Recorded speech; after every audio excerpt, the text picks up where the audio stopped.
কালকে অ্যাকচুয়ালি বোধজংনগর থানার ওসির কাছে একটা কমপ্লেন আসে। কমপ্লেনটা করেছিল আপনার, ওনার নাম হয়েছে শ্রী সুমন ঘোষ। তো উনি একটা লোকনাথ এন্টারপ্রাইজের মালিক, ওনার রডের ব্যবসা আছে টাটা টিসকো।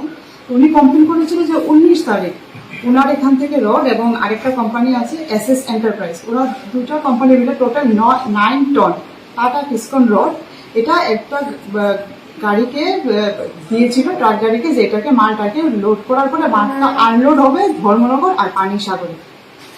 বাট 19 তারিখের পরে যখন 20 তারিখ হয়ে গেছে তখন তো তুমি খবর পাই যে মালটা যেখানে কি আনলোড করার কথা ছিল সেখানে মালটা আনলোড হয়নি।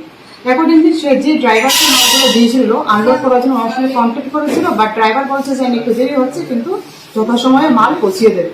কিন্তু কিছুদিন যাওয়ার পরে দেখে যখন মাল পাচ্ছে না এবং ড্রাইভারও রেসপন্স করছে না, উনি ওসি বোধজংনগরের কাছে কালকে কমপ্লেন করার পরে সঙ্গে সঙ্গে ওসি তৎপরতা এটা কাজে নামার পরে কালকে এটা গোপন সূত্রে আমরা জানতে পারি যে এই মালটাকে নিয়ে সেরে ওরা চলে গেছে বিশালগড় নোরাওয়া একটা জায়গা আছে যেখানে নাকি পুরো 9 টন রড, যার বাজার মূল্য হবে অ্যাপ্রক্স 9,33,000। এটাকে বিশালগড় নোরাওয়ালা জায়গাতে ওরা নিয়ে এখানে অলরেডি বিক্রি করে দিয়েছে একজনের কাছে।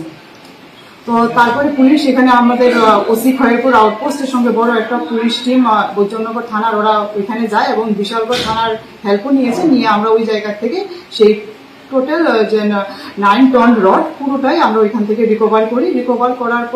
রিকভার করেছি এবং যে যারা এই চুরির সঙ্গে যুক্ত ওরা 2 জনকে অ্যারেস্ট করেছি। এবং আমরা এটাও জানতে পারি যে ড্রাইভার যে গাড়িটা করে নিয়েছিল সে যে ড্রাইভিং লাইসেন্সটা ছিল ওইটাও ফেক ড্রাইভিং লাইসেন্স ছিল। তো সেই ভিত্তিতে আমরা একটা এখানে বোধজংনগর থানাতে এফআইআরও রেজিস্টার্ড হয়েছে, কেস ইনভেস্টিগেশন চলছে। আসামিকে আজকে আমরা কোর্টে ফরওয়ার্ড করব। আশা করছি আসামি ইন্টারোগেশনের পরে আরো অনেক খবর আমরা তথ্য থেকে জানতে পারবো। কয়জন ছিল চুরের সঙ্গে যুক্ত? এখন পর্যন্ত আমরা 2 জনকে অ্যারেস্ট করেছি।